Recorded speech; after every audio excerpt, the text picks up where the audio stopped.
Kollam Punalur living water residential സ്കൂളിൽ 6ാം ക്ലാസ്സുകാരന് നേരെയുണ്ടായ അതിക്രമത്തിൽ വിശദമായ അന്വേഷണത്തിന് പോലീസ്. വിദ്യാർത്ഥികളുടെയും സ്ഥാപന ഉടമകളുടെയും മൊഴി രേഖപ്പെടുത്തും. വനിതാ ശിശുക്ഷേമ വകുപ്പും CWCയും സ്ഥാപനത്തിനെതിരെ അന്വേഷണം ആരംഭിച്ചിട്ടുണ്ട്.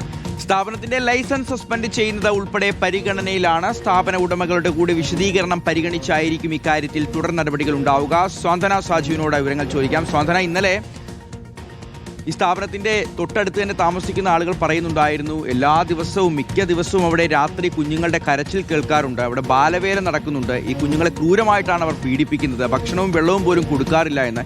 ഇത്തരത്തിലൊരു സ്ഥാപനം ഇനി മുന്നോട്ടൊരു തരത്തിലും പ്രവർത്തിക്കാൻ പാടില്ല എന്നുള്ളതാണ്. കടുത്ത നടപടി തന്നെ ഉണ്ടാവണം സാന്ത്വന, അല്ലേ?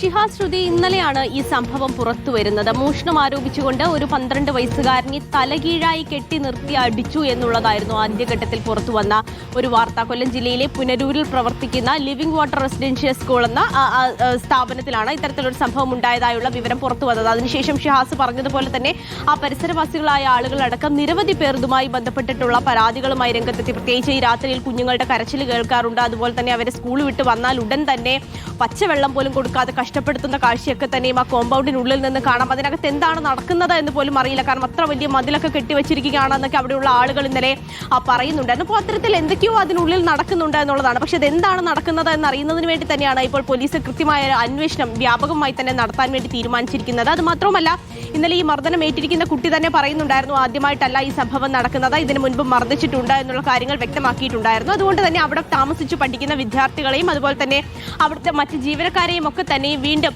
അവരുടെയൊക്കെ മൊഴി രേഖപ്പെടുത്താനുള്ള ഒരു തീരുമാനത്തിൽ തന്നെയാണ് പോലീസ് ഉള്ളത്. അതുപോലെ തന്നെ CWCയും ഇതുമായി ബന്ധപ്പെട്ടിട്ടുള്ള അന്വേഷണം ആരംഭിച്ചിട്ടുണ്ട്. ഈ സ്ഥാപനത്തിന്റെ ലൈസൻസ് റദ്ദാക്കണമോ എന്നതടക്കമുള്ള തീരുമാനങ്ങൾ ഇനി വരേണ്ടതുണ്ട്. അതുമായി ബന്ധപ്പെട്ട വകുപ്പുകളൊക്കെ തന്നെയും അന്വേഷണം നടത്തി വരികയാണ്. അതിന്റെ തീരുമാനങ്ങൾ വരും ദിവസങ്ങളിൽ ഉണ്ടാകുമെന്ന് തന്നെയാണ് അറിയിച്ചിരിക്കുന്നത്. അതുപോലെ തന്നെ ഈ സ്ഥാപനവുമായി ബന്ധപ്പെട്ട് നിൽക്കുന്ന അതിന്റെ ഉടമയുടെ അടക്കം മൊഴി രേഖപ്പെടുത്തുവാനും പോലീസ് തീരുമാനിച്ചിട്ടുണ്ട്. അതടക്കം രേഖപ്പെടുത്തിയ ശേഷമായിരിക്കും ഏത് തരത്തിലുള്ള തീരുമാനം, ലൈസൻസ് റദ്ദാക്കണമോ വേണ്ടിയോ എന്നതടക്കമുള്ള കാര്യങ്ങളിലേക്കൊക്കെ തന്നെയും പോകുക എന്നുള്ളതാണ്. അതുപോലെ തന്നെ ഈ വിദ്യാർത്ഥി പറഞ്ഞതുപോലെ തന്നെ മറ്റേതെങ്കിലും വിദ്യാർത്ഥികൾക്ക് സമാനമായ രീതിയിൽ അവിടെ മർദ്ദനമേറ്റിട്ടുണ്ടോ, അത്തരത്തിലുള്ള കാര്യങ്ങളൊക്കെ തന്നെയും ഏതെങ്കിലും വിദ്യാർത്ഥികൾ ഇനി പോലീസ് മൊഴിയെടുക്കുമ്പോൾ തുറന്നു പറയുമോ എന്നുള്ളതൊക്കെ തന്നെയാണ് അറിയേണ്ടത്. അതുപോലെ തന്നെ ഈ നാട്ടുകാർ പറയുന്നത് പോലെ ഇവിടെ ബാലവേല നടക്കുന്നുണ്ടോ, അതുപോലെ തന്നെ വിദ്യാർത്ഥികളെ രാത്രിയിൽ അടിക്കാറുണ്ടോ തുടങ്ങിയ കാര്യങ്ങളൊക്കെ തന്നെയും അറിയേണ്ടതുണ്ട്. അതിനുവേണ്ടി ഇപ്പോൾ പോലീസ് എന്തായാലും അന്വേഷണം വ്യാപകമായി തന്നെ നടത്തുകയാണെന്നാണ് നമ്മൾ മനസ്സിലാക്കുന്നത്. ശരി സാന്ത്വന, വളരെ ഗൗരവത്തിലുള്ള അന്വേഷണം നടക്കട്ടെ. ഈ റിപ്പോർട്ടോട് കൂടി ഗുഡ് മോർണിംഗ് റിപ്പോർട്ടർ നമുക്ക് അവസാനിപ്പിക്കാം.